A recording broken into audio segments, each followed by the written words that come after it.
Hello बच्चों, let's read the question. Right 5 instances which is used to reduce pressure. Now to answer this question, first we will discuss here the key concept, and here the key concept will be pressure which is given as force per unit area. यानी हमारे पास कोई surface है, उस पर अगर हम यहाँ पे फोर्स अप्लाई करें तो उस पर यूनिट एरिया पे कितना फोर्स लग रहा है उसी को हम प्रेशर का नाम देते हैं.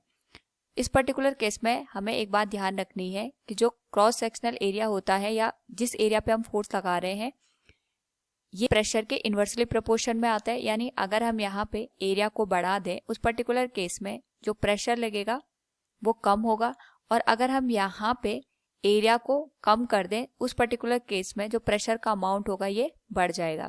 तो इसी का यूज करके हम यहाँ पे इस क्वेश्चन का आंसर करेंगे. तो हमें यहाँ पे 5 एग्जाम्पल बताने हैं जिसमें जो प्रेशर है इसको रिड्यूस किया जाता है.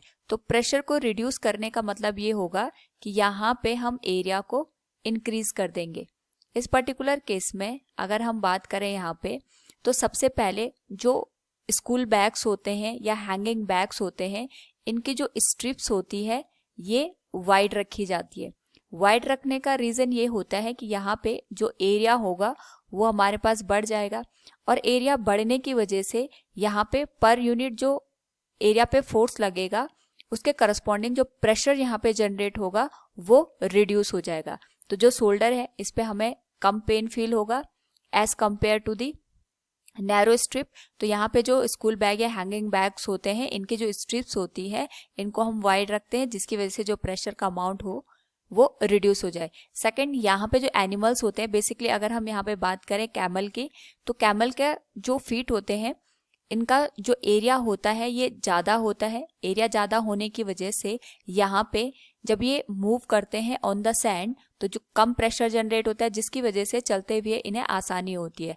यानी जैसे अगर हम ह्यूमन बींग्स की बात करेंगे वो सैंड पे चलते हैं तो उनके पैर यहाँ पे जो सैंड होता है उसमें धंस जाते हैं क्योंकि वहाँ पे क्रॉस सेक्शनल एरिया कम होता है जिस वजह से प्रेशर का अमाउंट बढ़ जाता है.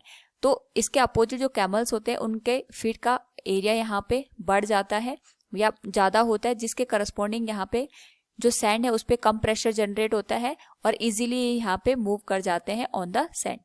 नेक्स्ट यहाँ पे अगर हम देखें तो जो हमारे पास यहाँ पे मशीन्स होती हैं बेसिकली, जैसे अगर हम यहाँ पे ट्रैक्टर की बात करें उस पर्टिकुलर केस में यहाँ पे जो इनके टायर्स होते हैं इन टायर का जो एरिया ऑफ कांटेक्ट यानी जब ये रोड के कांटेक्ट में आते हैं या जो ये टायर्स का हम एरिया रखते हैं ये यहाँ पे ज़्यादा रखते हैं.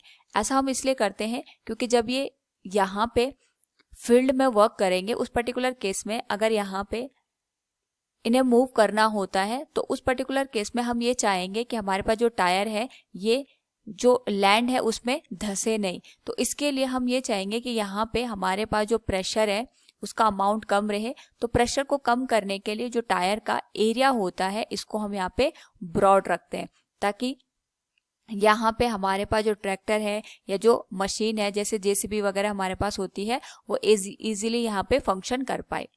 नेक्स्ट यहाँ पे अगर हम बात करें जो शूज़ होते हैं इनके जो सोल होती है इसको हम यहाँ पे ब्रॉड रखते हैं. ब्रॉड रखने का रीज़न ये होता है कि यहाँ पे जो एरिया होता है ये बढ़ जाए, और अगर एरिया बढ़ेगा तो जब हम शूज़ को पहनते हैं और पहन करके मूव करते हैं उस पर्टिकुलर केस में जो ग्राउंड है इस पर कम प्रेशर जनरेट होता है. इसी तरीके से अगर हम यहाँ पे बात करें आइस स्केटिंग की, तो आइस स्केटिंग के केस में यहाँ पे हम जो आइस स्केटर यूज़ करते हैं उसका जो एरिया होता है ये ज़्यादा रखते हैं. ऐसा इसलिए करते हैं ताकि यहाँ पे जो शूज़ है उसकी वजह से जो प्रेशर जनरेट हो रहा है उसको हम रिड्यूस कर पाए, और अगर प्रेशर कम लगेगा तो जो आइस है वो पैरों के थ्रू यहाँ पे ब्रेक नहीं होगी और पर्सन को चलने में आसानी होगी. तो ये कुछ एग्जाम्पल थे जिसके थ्रू हम यहाँ पे प्रेशर को रिड्यूस कर सकते हैं. Hope all you understood it. Thank you and best of luck.